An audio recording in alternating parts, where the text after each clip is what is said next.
ಮಂಗಳೂರಿನಲ್ಲಿ ಇಂದು COVID-19 positive ಪ್ರಕರಣ ವಿಚಾರವಾಗಿ ಕೋವಿಡ್-19 ಸೋಂಕಿತ ವ್ಯಕ್ತಿಯ ಬಗ್ಗೆ ಅಪಪ್ರಚಾರದ ಆರೋಪ ಕೇಳಿ ಬರ್ತಾ ಇದೆ.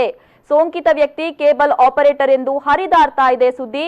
ಇನ್ನು ಸೋಂಕಿತ ವ್ಯಕ್ತಿ ಕೇಬಲ್ ಆಪರೇಟರ್ ಅನ್ನೋದು ಸತ್ಯಕ್ಕೆ ದೂರವಾದ ವಿಚಾರ.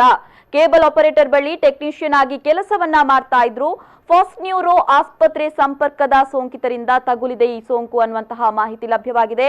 ಈ ಬಗ್ಗೆ ಏನು ಅಪಪ್ರಚಾರದ ಆರೋಪ ಕೇಳಿ ಬರ್ತಾ ಇದೆ. ಸೋಂಕಿತ ವ್ಯಕ್ತಿ ಕೇಬಲ್ ಆಪರೇಟರ್ ಅಂತ ಹರಿದಾಡ್ತಾ ಇದೆ ಸುದ್ದಿ. ಎಸ್, ಈ ಬಗ್ಗೆ ಹೆಚ್ಚಿನ ಮಾಹಿತಿಯನ್ನ ನೀಡ್ತಾರೆ ನಮ್ಮ ನ್ಯೂಸ್ ಡೆಸ್ಕ್ ಇಂದ ಗೌತಮ್ ಶೆಟ್ಟಿ ಅವರು. Yes, hello Gautam. Yes Kavita. Yes, ಮಂಗಳೂರಿನಲ್ಲಿ ಇಂದು ಕೋವಿಡ್-19 ಪಾಸಿಟಿವ್ ಪ್ರಕರಣ ವಿಚಾರವಾಗಿ ಅಪಪ್ರಚಾರದ ಆರೋಪ ಕೇಳಿ ಬರ್ತಾ ಇದೆ. ಏನು ಸೋಂಕಿತ ವ್ಯಕ್ತಿ ಕೇಬಲ್ ಆಪರೇಟರ್ ಅಂತ ಹರಿದಾಡ್ತಾ ಇದೆ ಸುದ್ದಿ. ಏನಿದೆ ಹೆಚ್ಚಿನ ಮಾಹಿತಿ?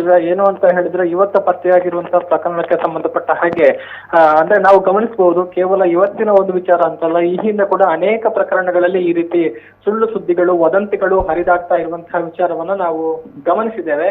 ಅದೇ ರೀತಿ ಇವತ್ತಿನ ವಿಚಾರಕ್ಕೂ ಕೂಡ ಸಂಬಂಧಪಟ್ಟ ಹಾಗೆ ಒಂದು ಸುಳ್ಳು ಸುದ್ದಿ ಹರಿದಾಡ್ತಾ ಇರುವಂತದ್ದು. ಅಂದ್ರೆ ಏನು ಸೋಂಕಿತ ವ್ಯಕ್ತಿ ಏನೋ ವೃತ್ತಿಗೆ ಸಂಬಂಧಪಟ್ಟ ಹಾಗೆ, ಅಂದ್ರೆ ಆತ ಕೇಬಲ್ ಆಪರೇಟರ್ ಆಗಿದ್ರು ಅನ್ನುವಂತಹ ಮಾಹಿತಿಗಳು ಇದೀಗ ಹರಿದಾಡ್ತಾ ಇರುವಂತದ್ದು. ಆದ್ರೆ ಆತ ವೃತ್ತಿಯಲ್ಲಿ ಕೇಬಲ್ ಆಪರೇಟರ್ ಆಗಿರ್ಲಿಲ್ಲ. ಇದರಿಂದ ಯಾರು ಕೂಡ ಈ ಬಗ್ಗೆ ಸುಳ್ಳು ಸುದ್ದಿಗಳನ್ನ ನಂಬಿ ಆತಂಕ ಪಡಬೇಕಾದಂತಹ ಅವಶ್ಯಕತೆಗಳಿಲ್ಲ.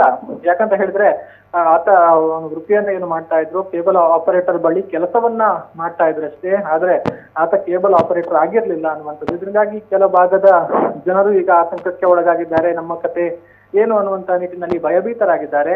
ಸೊ ಈ ನಿಟ್ಟಿನಲ್ಲಿ ಯಾರು ಕೂಡ ಸುಳ್ಳು ಸುದ್ದಿಗಳನ್ನ ನಂಬಬೇಡಿ, ವದಂತಿಗಳಿಗೆ ಕಿವಿಗೊಡಬೇಡಿ ಅನ್ನುವಂತಹ ವಿನಂತಿಗಳು ಇದೀಗ ಬರ್ತಾ ಇರುವಂತದ್ದು ಕವಿತಾ. ಎಸ್ ಗೌತಮ್, ತಮ್ಮೆಲ್ಲ ಮಾಹಿತಿಗಾಗಿ ಧನ್ಯವಾದ.